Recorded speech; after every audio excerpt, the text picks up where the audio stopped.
Rain grazes the harbor like fingertips over glass. And in a narrow workshop where the windows sweat with mist, a man tightens a single string until it releases a clear, steady tone. He has practiced at listening to what most people miss: the whisper of hammers, the breath of felt, the old memory of wood that once stood in forests facing storms. On the counter lies a face-down photograph, the edges softened by years of hesitation. Outside, gulls carve white scars across a slate sky. Across town, a children's hospital glows in pastel blues and warm oranges, a lantern set against weather. In a playroom strung with paper stars, a piano sags under its own history. A child traces a chipped key with both hands and laughs at the wobble of a note that cannot find itself. Two worlds, a few streets apart, drift toward the same measure. The wrongness of a single tone is about to become a doorway. Mercy, like music, will not ask permission. Samuel Hart is 43 and lives by small obediences. He keeps his workshop neat the way a ship keeps its ropes, each coil a promise not to drift. The scent of cedar oil and coffee lingers in the air. Tuning levers, mutes, and a fork rest above his bench like loyal sentries. He tunes for other people without complaint. A restaurant that mistakes chatter for ambiance, a school that believes discipline can sing, a ballet studio where pink blurs float above scuffed floors. At the back of the room waits a walnut upright covered by a quilt of bright squares, its presence both anchor and fog. It belonged to Eliza, his wife. He tells himself he has outgrown playing. The truth bends around this lie, but never breaks it. His life moves between predictable markers. Morning bread at a bakery where the brass bell rings a weary G. Coffee too hot, as if heat could cauterize memory. A walk along the harbor where rope burns darken the pier posts and the weather speaks in short sentences. Grief has taught him to occupy space without sound. Instead of words, he carries precision, a standard pitch, a careful hand, a refusal to be surprised. On a Tuesday washed thin by mist, the workshop bell interrupts itself at the exact pitch Samuel can name without thinking. A nurse steps in, raincoat the color of lemons under winter light, cheeks wind-flushed. She holds a paper crane and an envelope that has endured a pocket and a decision. She smells faintly of peppermint soap in the work of long hallways. The envelope contains a polite request signed by a hospital coordinator and a child's drawing. A square piano under spoked stars, a stick figure with a wide smile. Letters printed with effort asking for a sound to be made nice again. Samuel recognizes something he has avoided, a door opening in a wall he thought was load-bearing. The handwriting feels like a small hand pressed to glass. There is also the way the nurse looks around the room, pausing for a beat at the turned-down photograph without touching it, as though recognizing the weight of what face-down objects can hold. He imagines saying no. He imagines his calendar filled with convenient lies. Instead, a different habit takes hold, and he agrees to go in the morning. St. Bridget's Children's Hospital rises from fog like a patient ship. Inside, aquariums slow the air, vending machines hum in practical keys, and a volunteer has taped crayon footprints to the floor in a bright, alternating path. The playroom carries the smell of crayons, hand sanitizer, and 1,000 stories held in small lungs. Paper stars hang on invisible thread and barely stir when the heat kicks in. The piano waits in the corner with a tired dignity, wear showing where hands have insisted on joy. He kneels. Keys chatter their complaints. Wire sings in the voice of a loose sail. Children color on low tables while a nurse moves like a soft metronome between machines and attention. A blind girl named Clara rests her cheek against the piano side, listening with skin, measuring the distance between tones with laughter. Samuel places mutes like commas and leans into the work. He has always appreciated how tuning obeys laws that grief refuses. A string is persuaded, not forgiven. A note aligns, the world agrees for a breath, and the room registers the truth in a hush even children respect. He returns 2 days later, then again on Saturday without planning to. The nurse is there more often than not, the yellow raincoat traded for soft blue scrubs, an anchor charm at her throat catching light when she turns. The playroom learns his routines and grows fond of them. He brings felt hammers to replace those hardened by time, a small bottle of orange oil that makes the air taste like memory, and stories he did not plan to carry here. The first duet he and Eliza played, and the way they failed to agree on tempo, but laughed at their disagreement. The gull that once stole Eliza's sandwich and received a ceremonial bow for its audacity. Clara teaches him to translate sound into touch. She taps a key and names it Velvet. She hears another and calls it Rain on Tin. He begins to feel notes with his ribs the way divers sense depth. When children unnap or fight quietly with sleep, he sits at the bench, meaning only to test or repair, and his hands remember an earlier language. He plays a single scale that hesitates at each step as if winters were hiding under the notes. Air changes shape around resilience. The nurse notices without comment, the anchor at her throat lifting with each breath. A miniature reversal arrives one afternoon like a good joke. The piano holds pitch better than his tools predict, and a paper crane has migrated to the center of the keyboard. A scrap from his own shop pad sits underneath, the torn edge unmistakable. An ordinary man might feel invasion.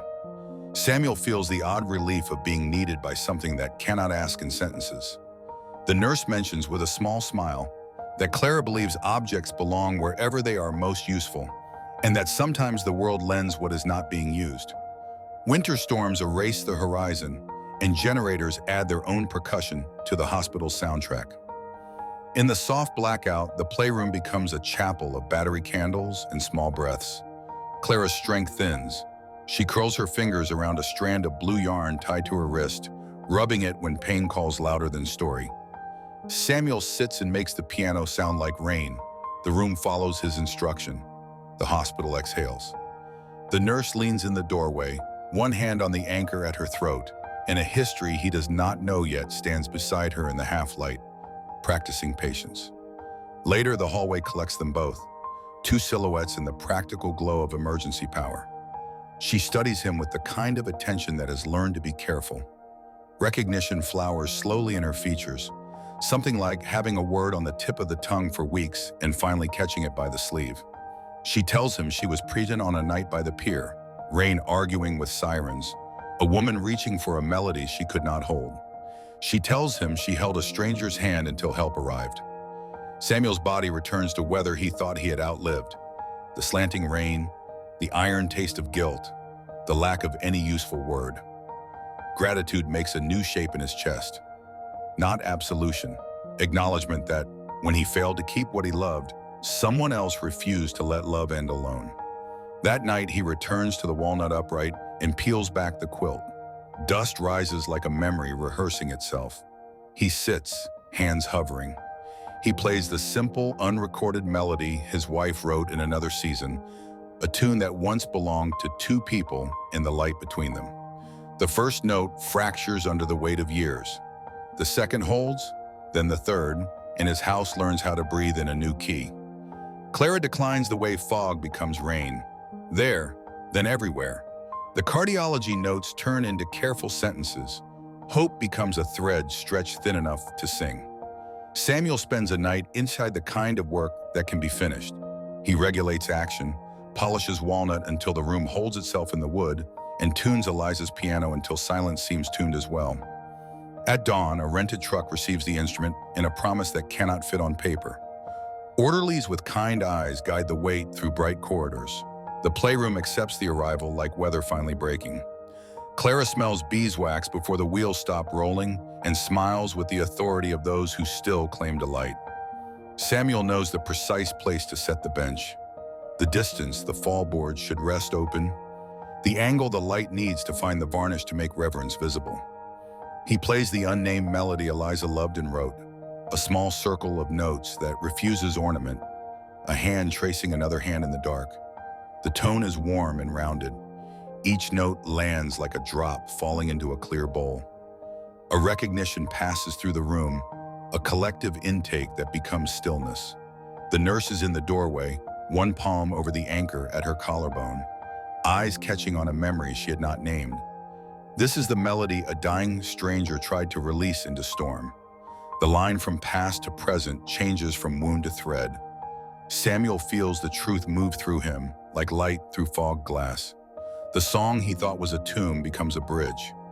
Clara rests her palms on the wood, listening the way some listen to prayer. Her breath rises and falls with the shape of the melody, lengthening when it circles home. Samuel's hands shake, then steady. The children in the room become quiet, sensing weather they cannot describe. A boy with a dinosaur four-pole stops his small roaring and chooses witness instead.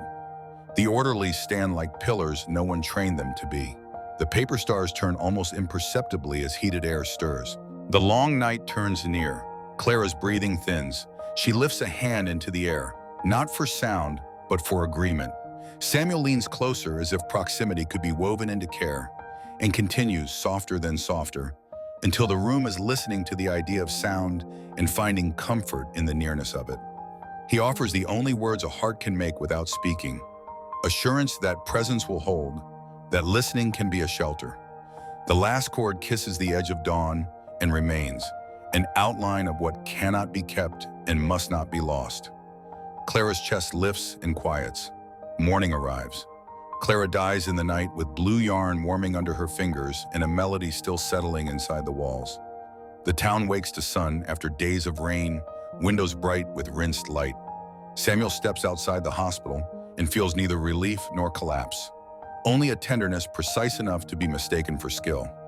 Sleep finds him for a few hours with the window ajar, so gulls can stitch the sky with sound. A week later, the playroom holds a small service. Paper stars have been lowered as if bowing. Children fold messages into cranes that remember every hand that guided a crease. The nurse reads words that pour themselves like water into the shapes of cups. Samuel does not speak. He plays the melody twice. Once for a child whose listening changed a room, once for the silence afterward, which receives the gift and refuses to hoard it. After the service, the nurse hands him a shoebox with the hospital's logo and a quiet urgency. Inside, blue yarn waits beside a paper crane and a letter written in a script that has rehearsed regret for years. A mother explains a night of rain and breaking in consequence. A life spared that did not feel like a mercy, a departure from town the following spring to outrun an ocean that lived in her chest.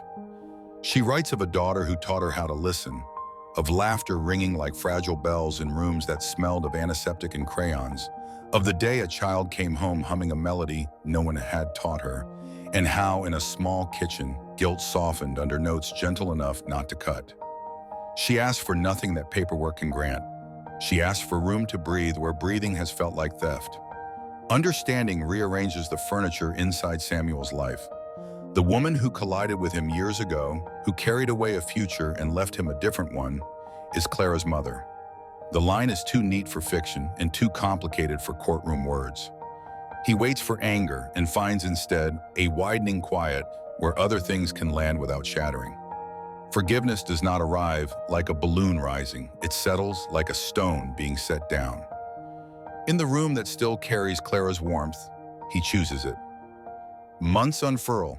Samuel begins a program the hospital names Feel the Music, borrowing the phrase from the small teacher who taught it to him.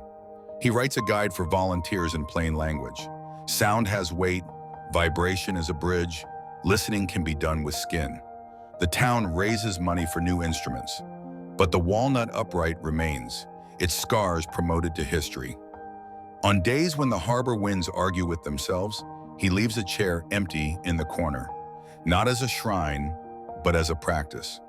Children arrive with ivy poles and superhero socks, and they learn to hold a note with their ribs, to map tones to textures, to name courage in keys. The nurse becomes part of the architecture of his days. They grow expert at the kind of companionship that requires more silence than speech. On long afternoons, she appears at the doorway, fingers finding the anchor at her throat, and together they listen to a room hum when it agrees with itself.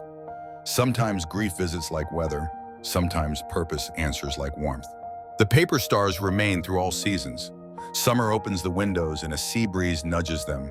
Winter heat stirs them from below. Children come and go along lines no calendar can straighten, and the playroom learns how to hold both heartbreak and astonishment without breaking. Samuel tunes by ear more than by fork now, trusting the resonance that lives between walls and lungs. He plays the unnamed melody only when the air asks for it. On the anniversary of a child's leaving, he ties the blue yarn over the fallboard, begins with a note that once wobbled and now holds. and invites small hands with soft mallets to add rain to the roof of the sound. Laughter threads through the rhythm. Mercy reveals itself as a muscle, not a miracle, and the practiced room grows strong together. If this story found you in a quiet room or on a crowded bus, let it leave you with a simple practice. Consider where, in your own life, something has fallen out of tune and needs your patient ear. Consider whose hand you can hold until help arrives. If the narrative moved you, pass it to someone who needs a softer note today.